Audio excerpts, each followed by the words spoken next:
In the heart of an ancient kingdom where time seemed to stand still and grandeur was the order of the day, there existed three pivotal characters. The first was the king, a figure of majesty and power, known for his just rulings and benevolent nature.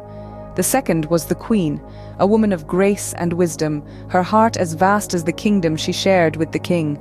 The third was a humble servant, a man of simplicity, yet endowed with an uncanny wit that often went unnoticed.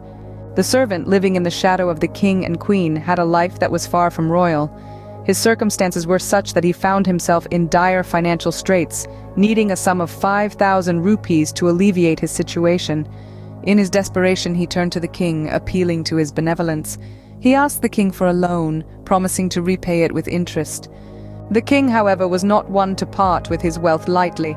He asked the servant for some form of surety, a guarantee that the money would indeed be repaid. The servant, though, was in a quandary.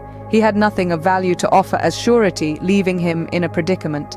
In a similar manner, the servant approached the queen, seeking her help. The queen, like the king, also asked for a surety before she would consider lending him the money. The servant was now even more perplexed and anxious. He had no collateral to offer either the king or the queen. In his desperation, the servant pondered deeply over his predicament. After much contemplation, a spark of ingenuity ignited within him. He realized he could use his wife's jewels as security. With this solution, he offered the jewels as surety, thereby securing the loan from the king and queen.